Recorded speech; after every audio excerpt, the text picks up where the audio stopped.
Hello, everyone. It's Tuesday, and it's good to be with you. I hope everyone is well, and I am happy to be able to share with you the lesson that I had with the twins yesterday. But it's a beautiful day here in New Jersey, and a little chilly, but a beautiful fall day. So I hope you're having a good day as well. So this gospel we're presented with this coming Sunday is not an easy read.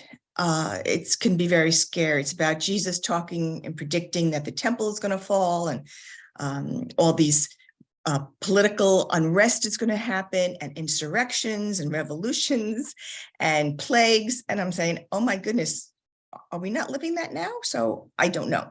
This is in preparation for, or what will happen before the second coming.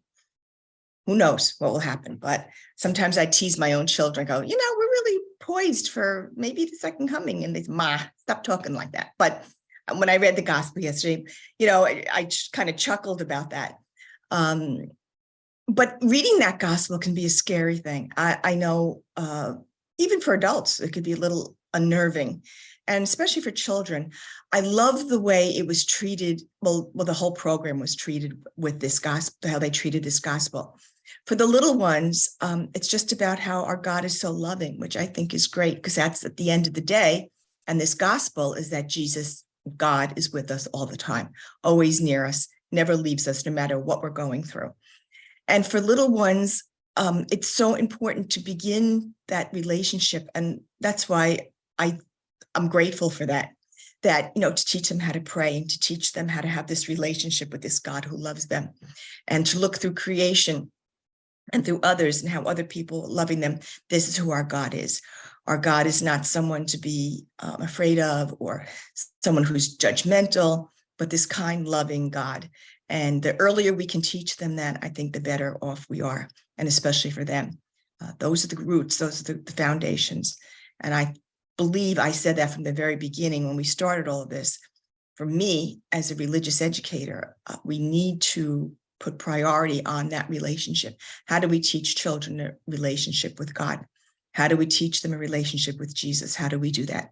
So the earlier, the better. And I'm very happy to see the neat way Flaum does that. Now, I'm working with children who are a little older, fifth graders, and something like this can be upsetting to them, hearing a gospel, because we're reading the full gospel. Well, most of it anyway. And they're a little distant. What do you mean the temple's going to fall apart? And what do you mean? But it's interesting because for them, they're going through some things they might be afraid of. And I did share that with you before. And that's why I'm trying to introduce them into a deeper prayer life, so that this way they can go to their God and go to Jesus, whoever makes them feel comfortable and unafraid. And I believe even one of the think questions was, who do you go to when you feel afraid? So if you can develop that, or I'm seeing them as well starting to evolve with that, and I'm very happy with that. And we even laughed about it yesterday. We were talking about it. I said, do you know that act of contrition by heart yet? And they're like, my God, I'm sorry. I said, well, you have to do a little more than that. So I said, if you just do 2 or 3 lines every night and, pray it, but try to remember it, because, it comes in handy when you don't have the piece of paper. So we talked about that and laughed about that. But another thing was very interesting yesterday on my way home. Well, no, I had to pick up Justin from school after an after-school event. And on the way home, we were having a conversation, and I said to him, Justin, did you do any work find out anything about the saint you chose? It was St. Andrew. So if you remember, last week I asked them to choose a saint, any saint they would like to learn more about. And there was a hesitation. I knew he didn't do it. And I said to him, yeah, anything about St. Andrew? I said, oh, you didn't do it? And he goes, no, Grandma, let me think. And at that moment, I realized, and with both of them, they just don't want to disappoint me. And I think that's great. They could disappoint their parents, maybe. But there's something that happens in the dynamic of grandmother or grandfather and grandchildren. It's a different dynamic, and they just don't want to disappoint. It's one thing to get you angry, which I don't, but they just don't want to disappoint. And I don't know if that's part of the process. If not, I welcome it. I think that's a healthy thing. But it also, I'm not judging them or being mean about it. We're laughing about it half the time, but that's really happening. That's setting in. And I think that's a good thing to happen. So anyway, let me tell you, on the way home, I said to him, so anything about St. Andrew? No. Wait a minute. I do know some things, he says to me. I said, you do? What do you know? And he said, well, he was a fisherman, right? I said, yeah. And he said, he was one of the apostles, right? I said, yeah. How many apostles were there, Justin? 12. Okay. Well, repetition's a great teacher. He said, yeah, he was one of those apostles. And I know one thing for sure, Grandma, a fact. I said, what, Justin? He died. And I said, yes, he did. Of course he did. But there's another big fact you're missing. Anything else you might want to remember?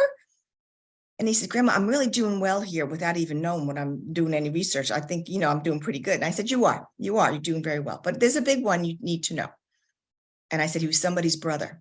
And he's thinking, was he, John's brother? I said, no. He goes, Peter. I said, yes. So I thought that was very sweet. And I was laughing because he just did not want to disappoint. And so when we got back to the house, the first thing we did was the assessment for the unit. And they did pretty well. I believe one got 11 out of 15, one got, and they were disappointed. They said, oh, we thought we did better. I said, well, what we did with those that they missed, we went over again and retaught so that it would kind of sink in. And they were going, oh, that's right. We did have that. So, but it's always a positive experience for them. We did that. And then I said to Sage, that the two of them, now you tell me about your saint. And she had Mary Magdalene. And she was the apostle to the apostles. And she was Jesus's good friend. And she's the only one mentioned in all 4 gospels. I'm going, wow, this kid did her research. And she was the first one to see Jesus after the resurrection. So she had it all down pat, but that's the way it goes with those two anyway. And so that was a good experience. And I said, feel free to choose, any other saint. You might want to look up anyone else who interests you. That's always an open invitation. So when we did the opening prayer, they led it.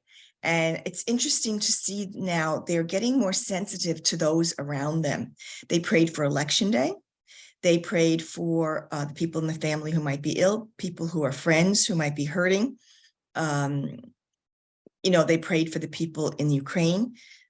They're developing, they're maturing, and they're getting more sensitive to things around them outside of themselves, which is a wonderful thing.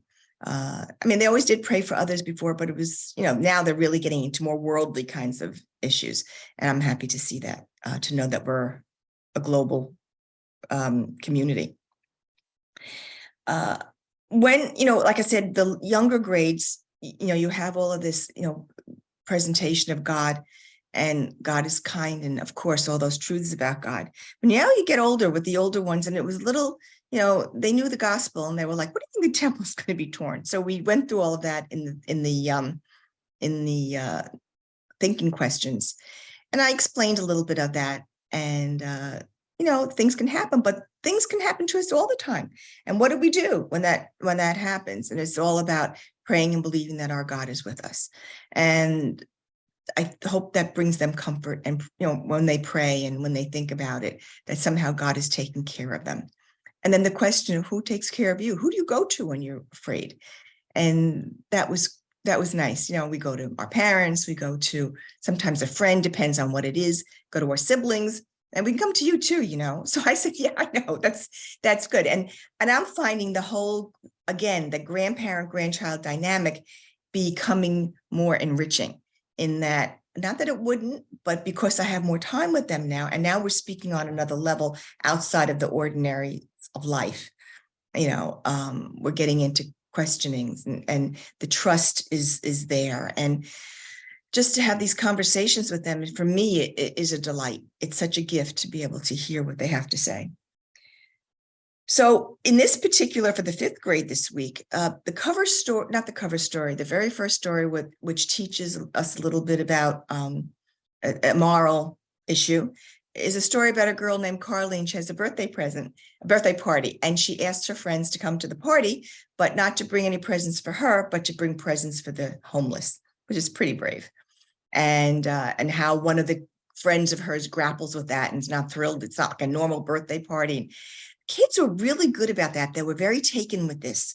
And I asked them, I said, if you had a birthday party, or when you do, would you ask your friends to bring things for the homeless? Would you ask them to do that? And they said, yeah, I think we could do that. I said, yeah, I know you could do that. So they don't know this. So I decided for Christmas, I'm going to get, I'll give them something else as well. But for them, I'm going to give them in a basket things that could be used for someone who's homeless: gloves, hat, blanket, toiletries. And maybe somehow we can get it to the city or figure out a way to get that to someone. And that'll test the waters. Let's see how really they're happy about that. We'll see. I think, I don't know, I don't think they'll be disappointed. I think they'll be okay. They have enough. They get plenty and they know it. So we'll see how that all works out.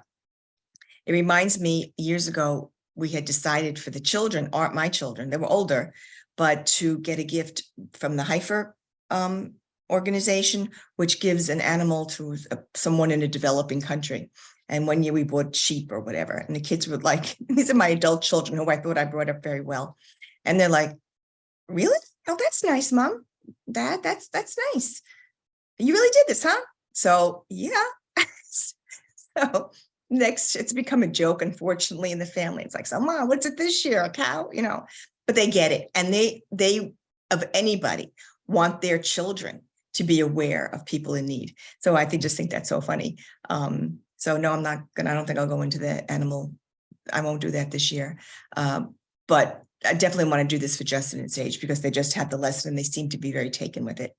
So again, this gospel was a rough one, I think, a tough one, but we got through it. And I think at the end of the day, just knowing that our God is near is such a comfort. So I pray that for all of us this coming week, and knowing that our God is near, no matter what happens. Sometimes easier said than done, but also a truth that we can certainly hold on to and believe in. Have a good week, everyone. If you have any questions, please feel free to email me at marilyn@flom.com, and I'll be more than willing to answer your questions or comments. Okay, thank you. Bye-bye.